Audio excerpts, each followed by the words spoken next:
বাড়িতে ছেলের বিয়ের আনন্দ ঘন প্রস্তুতি চলছিল, কিন্তু সেই আনন্দ মুহূর্তেই ম্লান হয়ে গেল চোরের দুঃসাহসিক কাণ্ডে।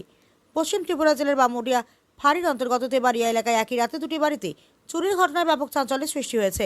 স্থানীয় সূত্রে জানা গিয়েছে, বুধবার গভীর রাতে দুষ্কৃতীরা পরিকল্পিতভাবে দুটি বাড়িতে হানা দিয়ে গোডাউনে মজুদ থাকা বিপুল পরিমাণ রাবার শিট চুরি করে নিয়ে যায়। প্রাথমিকভাবে অনুমান করা হয়েছে চুরি হওয়া রাবার শিটের বাজার মূল্য কয়েক লক্ষ টাকা। ক্ষতিগ্রস্ত পরিবারের একজন সদস্য জানান, বাড়িতে ছেলের বিয়ের প্রস্তুতি চালায় সবাই ব্যস্ত ছিলেন।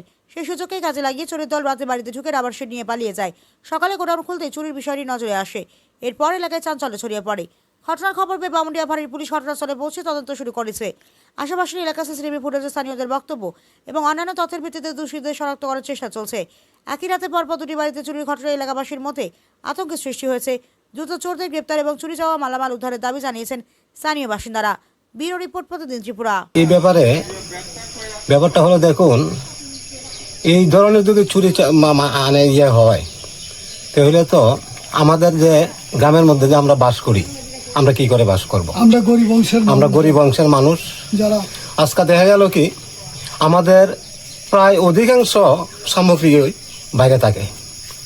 এই ধরনের যদি চুরের যদি আমাদের এই ধরনের ক্ষতি হয় তাহলে তো আমাদের বিরাট ক্ষতিগ্রস্ত হয়ে যায়। আচ্ছা, আপনারা স্থানীয় এলাকাবাসী হিসেবে প্রশাসনের কাছে কি দাবি রাখছেন? প্রশাসনের কাছে এই দাবি রাখছি, এই ধরনের চুরি যারা করে তাদেরকে খুঁজে বের করে দৃষ্টান্তমূলক শাস্তি দেওয়া হোক। আপনার নাম? আমার নাম চৈতন্য সরকার। এই জায়গাটার নাম? তেবাড়িয়া।